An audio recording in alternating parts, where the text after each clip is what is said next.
courses in Austin. This was like in 2003, 2004-ish. 2002, 2003 and 2004, I think it was more accurate. But he broke down the book and started teaching the models like every quarter, like once a quarter, so about every 3 or 4 months. And I was in Washington at the time, about every 3 or 4 months I'd get on an airplane and I'd fly to Austin for 2 days. And Gary and Dave taught these models to us for 2 days for probably a year and a half or so that I did that. So those were the days when you get Gary, you know what I mean, in a room with 100 agents. That doesn't happen anymore. So this is a near and dear book to my heart. So I'm excited to be able to share it with you, and I'm excited that you guys really have some interest in learning about what this book has for you, because it is really a turnkey system.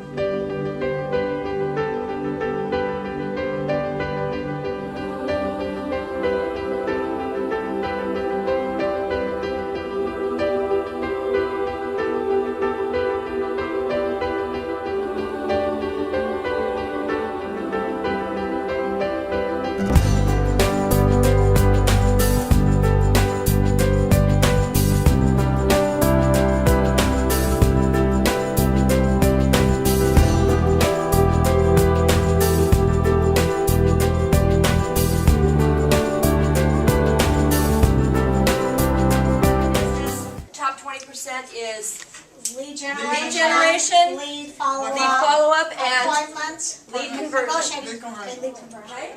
And those are the things that are going to bring you, we call those dollar-producing activities. Those are things that are going to bring you 80% of your.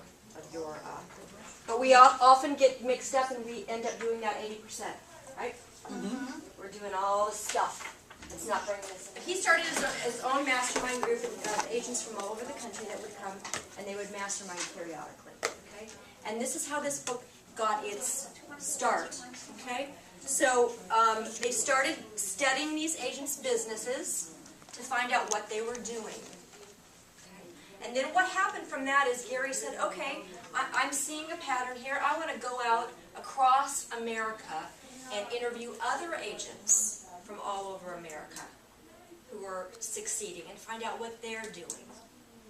So he did that, and his research team did that. And when he came back, what he did was he found that all of these people were doing things very similarly. So he built models from it and wrote this book. So this book isn't just Gary Keller saying, this is what you should do, I think. This is a book that's based upon what other people who have succeeded in a big way in this business have done. And Gary had a personal mission to bring this information not just to Keller Williams agents, but to every real estate agent in the country. Anything there from the first couple pages? Nobody wrote in their book. That's part of the problem. I highlighted right? in my book. Okay, what did you highlight? Let's see. I highlighted your approach, your ability, and your willingness to do the work of real estate sales will be the greatest determining factor for your success. Okay, what page is that on? 22. 22. That means Right funny because below the I big have the same thing underlined. Okay, it's about the second or third sentence in that under big questions. Your approach, your ability, and your willingness to do the work of real estate sales will be the greatest determining factor for your success. Anybody else find anything? Yeah, I have 2 sentences on 23. Go ahead. You will become as small as your controlling desire, as great as your dominant aspiration. Yep. And then on the next paragraph, the formula is straightforward. Think big, act bold, and you'll live a larger life. Beautiful. Anybody else? The same page, small goals, middle paragraph. Small goals tend to place limits on our potential, and big goals have a tendency to pull us right through the small goals. I underlined the same attaining the thing. big ones. How many of you underlined that one? I did. If you haven't, you need to do it right now. Which one is that? In your book. Underline it. Say it again. Middle of page 23, the third paragraph. If there's one thing I've learned in my life, it is that small goals tend to place limits on our potential, and that big goals have a tendency to pull us right through the small goals on the way to attaining the big ones. Just what I was talking about. Why? It's all about what you're focused on. You will become as small as your controlling desire and as great as your dominant aspiration. I can imagine that Gary was a little bit of a rebel in school, you know, a little bit of a, he's a different kind of thinker, so I can see him challenging things. But his professor said to him, son, you're not the first person to want to have a successful career. You're not the first person to have dreams you want to fulfill. You're not the first person to want to be the very best you can be in life. Anybody, same with you guys in your real estate business, okay? And you might be wise, you need to realize that people have lived before you. And you might be wise to slow down for just a second and figure out what they learned on their journey before you start your own. So the same thing with us. Everybody in this room, I know you're here, you want to be better. You want the good things. You want to have a successful real estate career. So instead of just trying to go out and do it on your own and flail around, let's work together. Let's find the people who've gone before us and model them. Okay, that's what this book's all about. I like that. I was looking, Lori, at the pictures initially here on page 11, and I recognize people, you know, Rick Jiha and Nikki Uvaldi and Linda McKissick. Linda McKissick. These are all people who have taken classes from her, whose names I've heard or I've seen in the videos. And, you know, we can basically say, you know, okay, these people started this back, what, in 2001? 2000-ish. And let's see, in 2008, I became aware of their names and stuff. So in that 7 years, they took this and implemented it. Some of them to just a huge level. Absolutely. Absolutely. So it's very possible, and probably within, what would you say, period of time. I mean, if you started implementing this step by step as we go through the book, we actually started implementing these things in our business. You can start seeing some results pretty quickly. There's no question. I remember this book came out in about 2002, 2003, and I remember going to a family reunion. It was probably 2005, I'm going to say. And if you've ever been to the awards banquet at family reunion, they have a big slideshow and they show the growth and all of that. And I remember they showed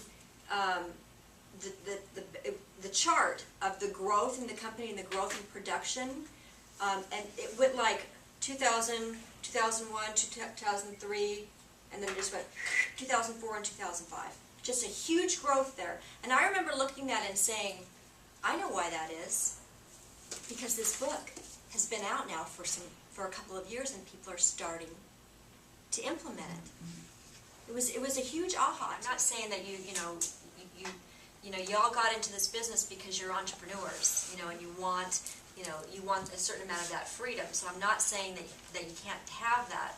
But as business people, you want to look at the models that will take you to where you want to go. And passage number 4, just that last part of it, building from the successes of others is one of the building from the successes of others is one of the fundamental aspects of most learning. Okay. Then we get into that creativity chart. And this is where a lot of people lose it. They want to just do their own thing. They want to do their own thing, but as we talked about, we add creativity to a model that we've already started and they're starting to implement, and then we add to it. Any other comments on that? Humans always try to reinvent And so because they think that their way is better and, or boring, and so they go on the creativity path, which, you know, not necessarily will bring the results. And again, at the bottom of 37, I think Emily brought this up, but I have it highlighted also. It says more than likely many people don't fully realize this about the models. More than likely they will try to use creativity as a shortcut or as a way to cover up for their lack of properly or fully implementing the model. I would agree with that. Okay, let's look at page 38 and 39. If you look at that chart on there, the breakthrough to higher achievement. What did you get from that when you read that? Did anybody read it before today? What did you get from it? Somebody. Well, it's a continuous process. You're continually breaking through, You have your pushing basic- at your own glass ceiling. Right.